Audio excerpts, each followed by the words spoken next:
저는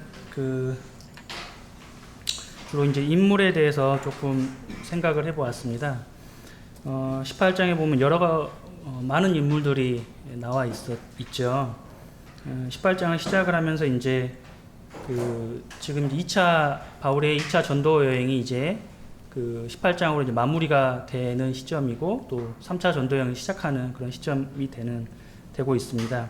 그래서 이제 바울이 이 아덴을 떠나서, 이제 아덴과 고린도는 그렇게 멀지 않은 지역이죠. 고린도에 지금 이제 도착을 하게 되었습니다. 이곳에 놀랍게도 지금 이 아굴라와 또 그의 아내인 브리스길라를 만나게 됩니다.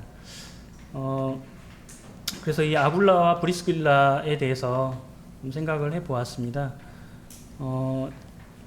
지금 이 부분은 이 이탈리아, 그러니까 지금의 로마 지역이 되겠죠. 이탈리아 지역에서 지금 누구죠? 이 로마의 글라우디오로부터 해서 유대인이 이제 이 이탈리아를 떠나도록 그렇게 명을 해서 이탈리아를 떠나서 이제 지금 지금의 그리스 땅인 이 고린도 지역에 지금 오게 된 것이죠. 그래서 여기에서 지금 바울을 만나게 되었는데요. 바울과 동일한 이 가죽을 만드는, 이러한 가죽을 이렇게 가공하는 그러한 일을 이제 했던 것이죠. 그래서 천막 만드는 일. 그래서 이제 그 일을 이제 함께 하게 되었는데, 여러 가지 부분을 여기 생각해 볼 수 있을 것 같아요. 우리가 이제 세상을 살아가다 보면은 우리의 생업이 필요하잖아요.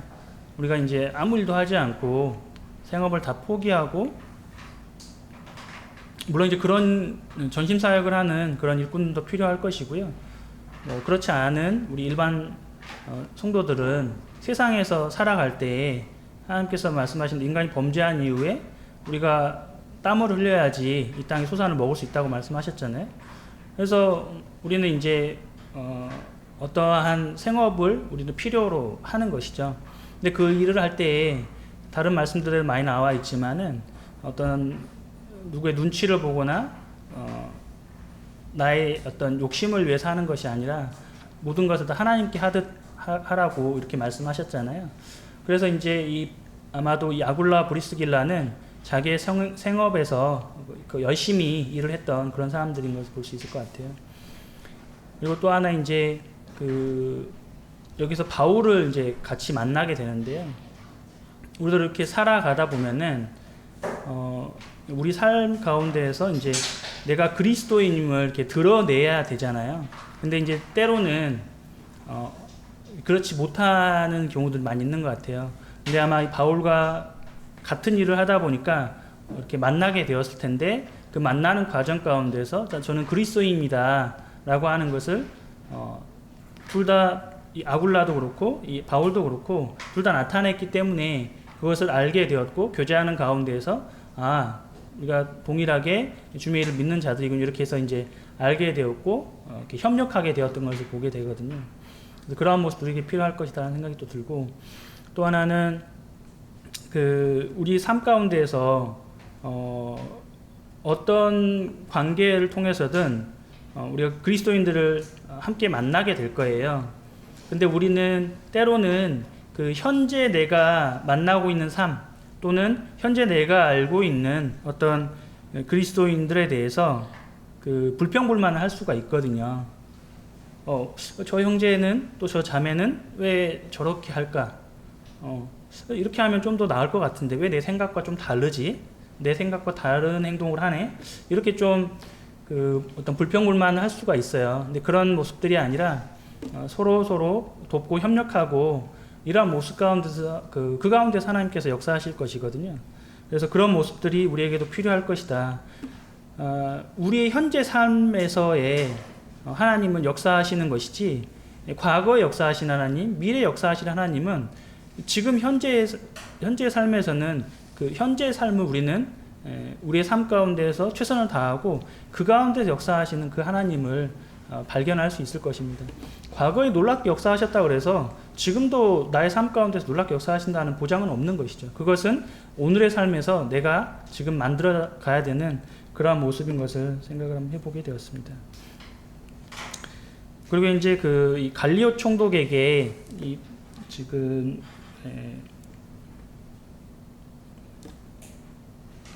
갈리오 총독 유대인들이 많은 사람들이 이제 구원을 받고 그러는 과정에서 이 갈리오 총독이 이제 이 아가야 지방의 총독으로 발령을 받아서 이제 오게 되었습니다.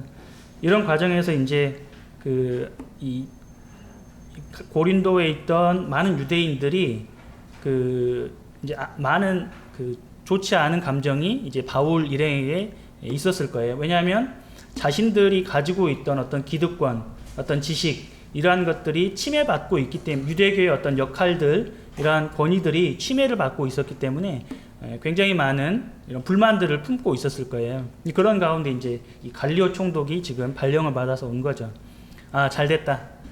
이제 신임 총독이 왔으니까 자신들의 목소리를 이제 세게 내려고 지금 하는 거죠. 그래서 뭐 이전에도 이러한 일들이 많이 있었죠. 많은 유대인들이 바울을 고소하고 또 재판한 이런 일들 많이 있었는데 오늘도 동일하게 그 유대인들이 이제 바울에 대해서 좋지 않은 감정을 품고 있었고 그것에 대해서 신임 총독이 오자마자 이제 좋은 기회를 삼아서 이제 이 바울을 다시 한번 또 고소하는 그런 사건을 보게 되는 것입니다. 그런데 이제 이 갈리오는 지금 아가야 지방의 총독으로 올 만큼 유능한 사람이었죠. 뭐 그때 당시에 로마가 굉장히 큰 이 지중해 연안을 다 섭렵한 그러한 큰 제국이었지만 그럼에도 불구하고 그 중에 몇 개 국가에 이렇게 총독들을 파견을 하게 되는데 그 중에 이제 몇 개 국가 뭐 그렇게 해봐야 뭐 수십 명 또는 뭐 정말 많이 쳐봐야 한 수백 명 이렇게 될 텐데 그 많은 사람 중에 이런 총독으로 골라서 이제 아가야 지방의 총독으로 이렇게 보낸 것이었죠. 그래서 이 갈리오라고 하는 사람은 굉장히 유능한 사람이었던 것 같아요. 그래서 이제 그것을 물론 이제 갈리오의 입장에서는 이것을 바울을 위한다라고 볼 수는 없을 것 같아요. 근데 이제 유대인들이 지금 바울의 일행을 고소를 했을 때 그걸 기각시켜 버렸거든요. 그거는 내가 상관할 바가 아니다. 너희들끼리 가서 해결해라. 이러한 입장을 취했던 것 같아요. 그래서 어떤 갈리오의 입장에서도 나에게 뭔가 나의 업적이라든지 뭐 어쨌든 치국평천하잖아요. 그래서 어떤 일들에 대해서 생활의 안정을 하게 하고 그 다음에 이 도시를 번영시키고 하는 그러한 어떤 업적을 남기는 그러한 사건이 아니었고 자신이 상관하지 않아도 되는 그러한 일로 이렇게 판단을 했던 것 같아요. 그럼에도 불구하고 하나님께서는 우리가 세상을 살아갈 때에 나와 만나는 많은 사람들이 있잖아요. 나와 관계하는 직장에서 나와 만나는 관계하는 사람들, 그리고 내가 사회에서 만나는 여러 사람들, 그리고 내가 알고 있는 어떤 친척들, 그런 많은 사람들과 나는 관계를 맺고 있죠. 근데 그런 사람들을 통해서도 하나님은 나의 삶 가운데 하나님의 역사를 나타내실 수 있다라고 생각을 합니다. 그래서 우리 가끔 그렇게 기도하잖아요. 내가 만나는 사람들에게 은혜를 받고 그리고 또 하나님의 은혜를 내가 또 베풀 수 있도록 도와주시라고 이렇게 이제 또 기도하잖아요. 그래서 우리는 그러한 우리의 마음의 자세가 필요한 것 같아요. 내가 만나는 그런 사람들에게 하나님께서 은혜를 베풀으셔서 하나님의 뜻을 행하실 수 있도록 이러한 기도가 필요한 것 같고, 갈리오가 어떤 하나님은 세상의 이방인들을 통해서도 얼마든지 역사하시잖아요. 역사 가운데서도 그런 많은 일들이 있었고, 그래서 우리의 삶 가운데서도 동일하게 우리가 만나는 사람들에게 우리가 그리스도인으로서 어떤 나타내는 모습들, 이러한 우리의 어떤 선한 간증들, 이러한 것을 통해서 세상 사람들에게 하나님의 뜻으로 은혜 받는 그러한 모습들 우리 가운데 또 있으면 좋겠다 하는 생각을 또 해봤고요. 마지막으로는 이제 아볼로에 대해서 생각을 해보았는데요. 지금 아볼로가 지난번에 우리 일요일 날 배웠던 것처럼 이 이집트 알렉산드리아 지방의 사람이었죠. 그러니까 그 지방에서 태어난 유대인이었던 거죠. 유대인 가정의 사람이었는데 지난번에 저 말씀을 들을 때 이제 여기에서 그 70인역이 번역되었다는 것을 처음 이제 알게 되었습니다. 그만큼 이 성경에 대한 해박한 지식을 가지고 있던 사람이었다는 것이죠.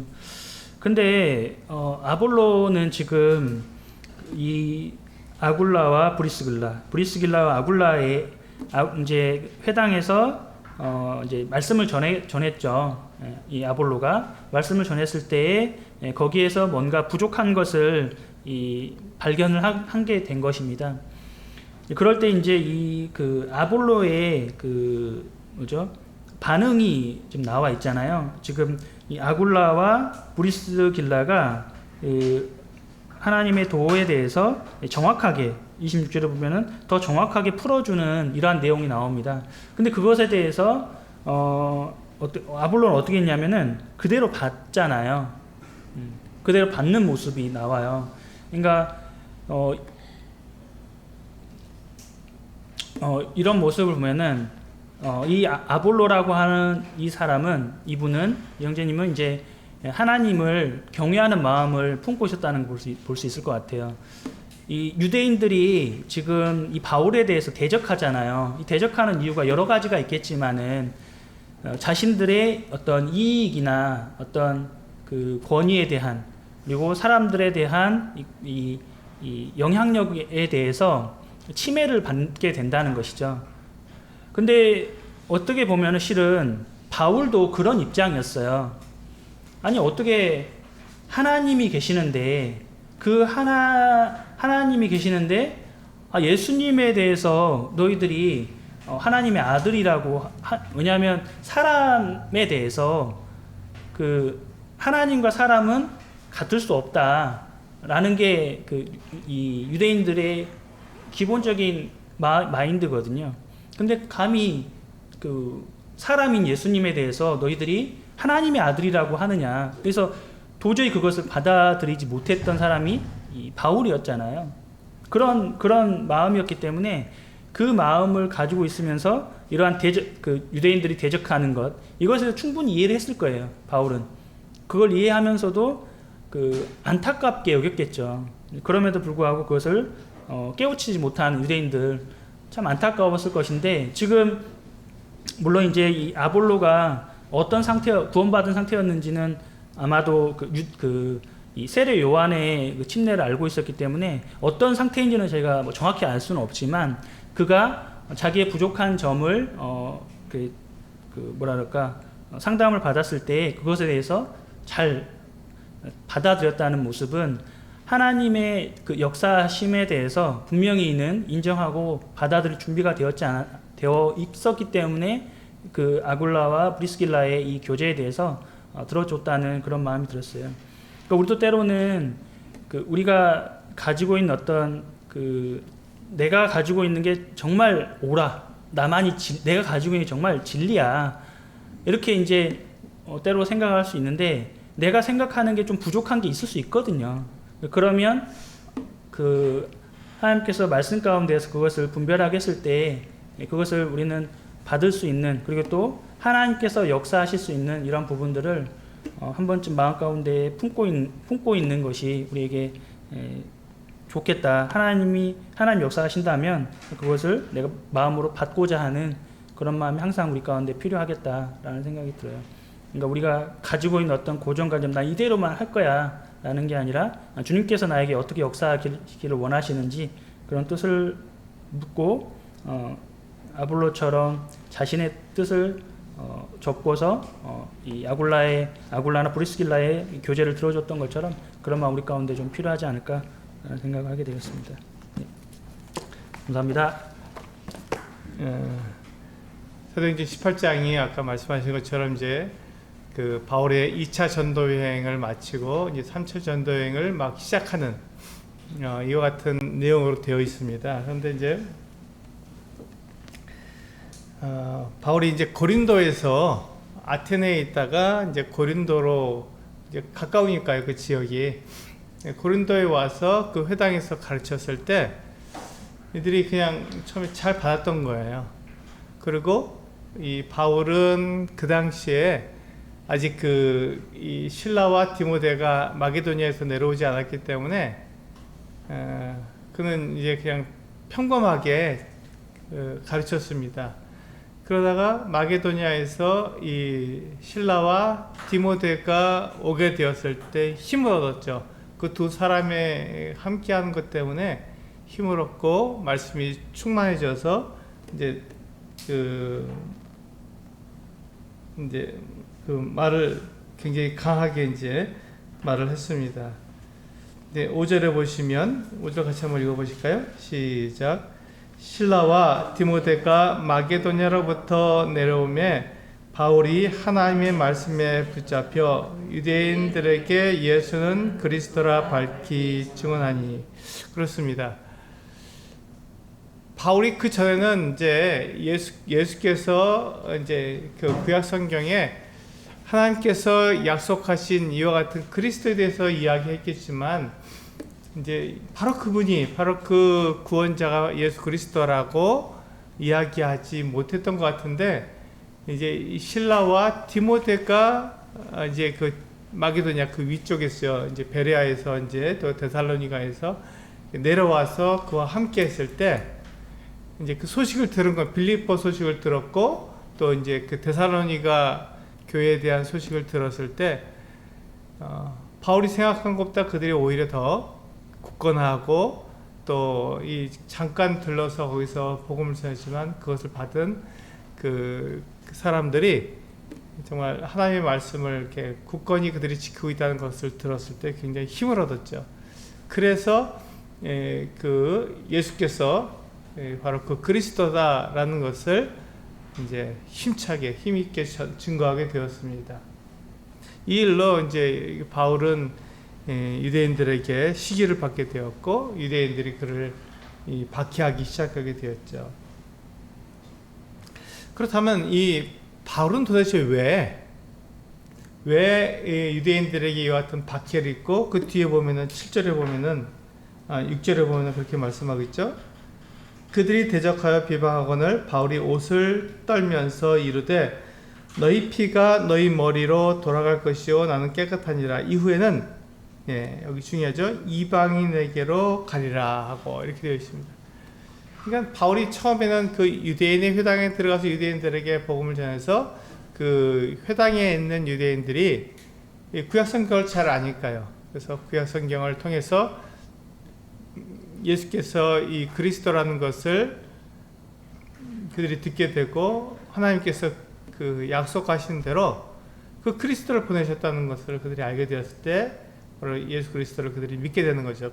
그런데 이 유대인들이 이 바울 일을 갖다가 이제 강하게 거절하고 거부했을 때 바울은 유대인들을 향해서 옷을 떨면서 이제 우리는 이방인으로 간다. 이렇게 말을 했던 것입니다. 그러니까 여기서 보면 이제 바울이 어떻게 복음을 전하는지 우리 잘 알 수 있죠. 이방인에게도 동일한 하나님은 유대인의 하나님만 아니고 이방인의 하나님도 되시기 때문에 바울은 그것에 대해서 전혀 이렇게 차별하지 않았습니다. 유대인이든 이방인이든 차별하지 않고 복음을 전했는데 그가 이제 이 전략적으로 유대인에게 먼저 전한 것이죠. 그래서 그들이 그 복음을 듣고 구원받을 수 있도록 먼저 길을 열어주고 그들이 구원받은 다음에 그들로 하여금 이방인들을 가르칠 수 있도록 그렇게 했죠. 그래서 보면은 여기 회당장 8절에 보시면 회당장 그리스도가 온 집안과 더불어 주를 믿으며 수많은 고린도 사람도 듣고 믿어 세례를 받더라 이렇게 되어 있습니다. 그러니까 이 회당장이면 유대인이잖아요. 회당장이면 유대인의 대표격입니다. 회당의 장이니까. 그런데 그가 온 가족과 함께 예수를 믿었습니다. 그래서 세례를 받았어요. 그리고 수많은 고린도 사람들, 이 사람들이 이방인들이죠. 이방인들도 예수를 믿고 그들도 역시 동일하게 세례를 받았습니다. 교회는 이와 같이 차별이 없는 건 누구나 차별이 없어요. 유대인이든 이방인이든 차별 없이 그들이 예수 그리스도를 믿는 그 한 가지 믿음 때문에 하나가 되었고 또 그 한 교회를 이루어서 함께 주님을 섬겨 나가는 것입니다. 이것을 보면은 이제 그 사람이 혼자서 일을 하는 것보다 여럿이서 함께 일하는 것이 참 귀하다는 것을 우리가 알 수 있죠. 우리 여기 손을 넣으시고 우리 로마서 1장 뒤에 바로 뒤에 가시면요. 로마서 나오죠. 로마서 1장 24절 한번 읽어보시겠습니다. 로마서 1장 24절 같이 한번 읽어보겠습니다. 네, 시작. 그러므로 하나님께서 그들을 마음의 정욕대로 더러움에 내버려 두사 그들의 몸을 서로 욕되게 하게 하셨으니, 이렇게 하나님께서는요 이렇게 내버려 두십니다. 이렇게 지금 그 우리 사도행전 18장에서 보면 이 유대인들이 그 바울이 전하는 복음을 그들이 거절했을 때 그들을 내버려 두시는 거죠. 그렇다면 너희가 원하는 대로 너희가 선택한 그 길을 가도록 내버려 두십니다. 하나님께서 그들에게 분명한 복음을 들을 수 있는 기회를 주시고 그들이 예수 그리스도를 믿고 구원받을 수 있는 기회를 분명히 주시지만 그것을 듣고 그것에 대해서 그들이 거절하고 받아들이지 않았을 때 그들을 이렇게 내버려 두시는 거죠. 그래서 그들로 하여금 자기들이 선택한 그 일에 대해서 그 대가를 받도록 그냥 내버려 두시는 것입니다. 로마서에서도 보면은 사람들을 그냥 내버려 두시잖아요. 하나님을 거절하고 하나님의 복음을 그들이 거절했을 때 그들이 내버려 두어서 그들이 그에 대한 하나님을 그 거절한 것에 대한 보응을 받도록 내버려 두시거든요.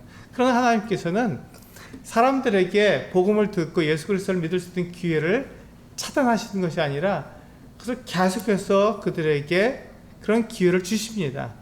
기회를 주시지만 그들이 그 기회를 거절하고 하나님을 거절했을 때 그냥 내버려 두시는 것이죠. 이것이 우리가 이해해야 될 하나님의 방법이고 하나님의 뜻이라는 것을 우리가 알 수 있으면 좋겠습니다. 그래서 하나님께서 이렇게 바울의 전하는 복음을 유대인들이 거절했을 때 이제 유대인들을 내버려 두시고 이방인에게로 향해서 이방인들에게 복음을 전해서 많은 고린도 사람들이 복음을 듣게 되었던 것입니다. 그래서 이 바울이 참 놀랍게도 그 고린도에서 1년 6개월이나 머물러요. 1년 6개월은 굉장히 긴 기간이잖아요. 1년 6개월 머물면서 거기서 부지런히 가르칩니다. 고린도 사람들에게 부지런히 가르쳐서 그들로 하여금 이렇게 영적으로 성장하도록 그렇게 도와주는 것이죠. 이들은 지금 유대인들이 그들을 거절했기 때문에 이방인들을 중심으로 가르쳤기 때문에 바울이 오랫동안 가르쳤던 것이죠. 그 이방인들이 그리스도를 잘 모르고 구약 성경을 잘 모르기 때문에 그것이 얼마나 하나님의 뜻이고 하나님의 계획인지에 대해서 아주 명확하게 그들이 알 수 있도록 이게 1년 반 동안 가르쳐 주었던 것입니다. 네, 다른 부분들은 우리 그 박수현님께 잘 말씀해 주셔서 그렇다면 이제 제가 드리고 싶은 말씀은 그렇다면 바울은 왜 이와 같은 일을 이렇게 감내하면서까지 복음을 전해야 했는가 이것입니다. 바울은 왜 이렇게 지금 유대인들의 그 배척을 받고 그가 죽을 뻔하기도 하고 그가 돌에 맞기도 하고 그가 그 정말 이 여러 가지 그 어떤 박해와 곤란과 또 굶기도 하고 여러 가지 그렇던 어려움을 겪으면서 그렇다면 바울은 왜 이렇게 사람들에게 다니면서 복음을 전해야 했는가 하는 것입니다. 우리는 이 그 성경에서 보면 많은 이 주님의 일꾼들이 단순하게 주님께서 하신 명령을 받아서 그 명령에 순종했다는 것을 우리는 알 수 있습니다. 이 바울 같은 경우에도 굉장히 단순하죠. 복잡하지가 않았습니다. 지금 주님께서 그를 이방인의 사도로 삼으신다는 이 말씀을 그가 듣게 되었고 아나니아로부터 그가 이렇게 안수를 받으면서 눈이 낫게 되었을 때 그럼 그 말을 들었거든요. 이방인의 사도로 삼는다는 걸 들었기 때문에 그는 이방인들을 위한 이 복음을 전하는데 주저하지 않았습니다. 왜 그랬습니까? 그게 하나님의 계획이라는 것을 바울은 알고 있었던 것이죠. 하나님은 그 유대인이든 이방인이든 가리지 않고 모든 사람을 사랑하셔서 그 모든 사람에게 복음을 전하기 원하신다는 것을 알았기 때문에 유대인들에게 복음을 전하는 것만큼 또 이방인들에게도 복음을 전해야 된다는 걸 알았습니다. 그래서 그는 복음을 전했던 거예요. 그런데 그가 복음을 전하는 것으로 인해서 바울이 어떤 이익을 그가 추구했느냐? 그렇지 않다는 것입니다. 바울은 이 복음을 전하면서 그가 어떤 자기 자신에 대한 어떤 이익을 구했느냐? 이 세상에서 그가 성공하길 원했느냐? 그렇지 않다는 것이죠. 그게 바울의 믿음이었습니다. 그러니까 자기가 세상에서 인정받고 사람들에게 높아지기 위해서 복음을 전하는 게 아니라는 것입니다. 바울은 자기가 복음을 전함으로써 나타낼 수 있는 일이 무엇이냐면 하나님께서 사랑이시라는 것, 하나님께서 진리라는 것, 하나님 말씀은 진리라는 것을 드러내기 위해서 그는 복음을 전하는 것입니다. 하나님이 누구신가 하는 것을 나타내기 위해서 복음을 전하는 것이죠. 사람들에게 하나님이 어떠한 계획을 가지고 계시는지를 드러내기 위해서, 그것이 바로 진리니까요.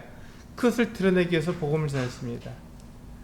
그러니까 이 바울의 생각, 바울의 뜻을 나타내는 것이 아니라 하나님은 사람들에게 어떤 계획을 가지고 계시는가? 하나님은 사람들을 사랑하시지 않습니까? 사람들이 멸망하는 것을 원치 않고 사람들이 구원받는 걸 원하시기 때문에 그들을 위해서 하나님의 그 아들을 보내주시고 그 아들을 통해서 사람들이 하나님께로 나올 수 있는 그 길을 마련해 주셨는데 바울이 바로 그것을 먼저 알았기 때문에 그것을 사람들에게 전해준 것이죠. 그들이 그 복음을 듣지 못해서 멸망의 길로, 사망의 길로 가지 않도록 그들에게 진리를 알려주고 생명을 전해준 것입니다. 바울은 그렇기 때문에 그가 자기의 어떤 생명의 위협을 받아도 사람들을 살리기 위해서 그는 최선을 다했던 것입니다. 바울은 어떤 사람이었습니까? 바울은 바리새인이었고 율법에 능한 사람이었습니다. 그런데 그가 예수 그리스도를 알지 못했어요. 그래서 예수 믿는 사람들을 잡아다가 옥에다가 가두고 그들을 박해하기 위해서 그는 최선을 다했습니다. 그러니까 이 진리를 알지 못하니까 어떤 일이 생겼죠? 하나님의 계획, 하나님의 뜻, 이것을 방해하고 반대하고 그것을 거절하고 오히려 막는, 하나님을 사랑한다면서도 하나님의 뜻을 이루지 못하도록 방해하는 그 일을 했던 것이죠. 그 일의 결과가 무엇입니까? 사망이잖아요. 멸망하는 거잖아요. 바울은 그 멸망할 길로 갔는데 하나님께서 그 아들 예수 그리스도를 부활하신 그 주님을 그가 만나도록 은혜를 베풀어 주셔서 그와 같이 하나님을 그가 반대하고 하나님의 아들을 그가 가로막는 그 같은 일들을 했지만 그에게 부활하신 예수 그리스도를 나타내 주심으로써 그가 생명을 얻도록, 생명의 길로 돌아오도록 그를 만들어 주신 것을 생각했을 때 이 복음, 이 진리를 알지 못하면 사람들이 다 자기처럼 그렇게 멸망의 길로 갈 것을 알았기 때문에 그것을 그냥 둘 수가 없었던 것이죠. 그래서 사람들을 향해서 자기가 알았던 그 진리, 자기가 받았던 그 부활의 예수 그리스도를 그가 가만히 있을 수 없이 그가 전했던 것입니다. 그 어떠한 어려움, 어떤 박해를 받아도 그는 그것을 멈추지 않고 그의 생명까지도 아까운 것으로 그가 생각하지 않고 생명까지도 내어주면서까지 이 복음을 전했던 것이죠. 그것이 바로 바울의 믿음이었습니다. 바울은 그렇게 사람들에게 복음을 전했습니다. 그것이 바로 그의 믿음이었고 그가 하나님께로부터 받은 은혜였던 것이죠. 그래서 그는 자기 자신을 드러내는 것이 아니라 하나님의 영광을 드러내기 위해서 그 같은 일을 했으며 또 그가 이 복음을 전하지 않으면 그 사람들이 멸망의 길로 치달을 것을 알았기 때문에 그는 그 사람들을 사랑해서 하나님의 사랑을 받은 그 사랑을 가지고 사람들에게 나아가서 이 복음을 전해줬던 것입니다. 그렇게 했을 때 바울은 자기 생명도 아끼지 않고 그 자기에게 주어진 예수 그리스도의 사명을 그가 이루었던 것입니다. 그렇다면 우리에게는 어떤 하나님께 사명을 주셨습니까? 동일합니다. 우리도 예수 그리스도의 이름으로 모이게 하시고 하나님의 그 진리를 우리가 배워서 우리가 배운 이 진리를 우리 그 주위에 있는 사람들에게 나타내고 전하도록 하기 위해서 우리는 하나님께서 우리들에게 이와 같은 말씀을 주시는 거거든요. 우리는 이 바울이 그 사람들에게 자기의 생명도 아끼지 않고 복음을 전한 것처럼 우리도 동일한 사명을 가지고 있는 사람들입니다. 우리 각자가 부르심이 다릅니다. 우리 박수영님 말씀하신 것처럼 전심으로 주의 말씀을 전하는 어떤 사람도 있는가 하면 우리 직장에 다니는 사람도 있고 또 가정을 돌보는 주부도 있습니다. 다양한 일들을 우리가 하고 있지만 그 다양한 일 가운데서 우리가 공통적으로 받은 그 사명은 우리가 예수 그리스도의 증인이라는 것이죠.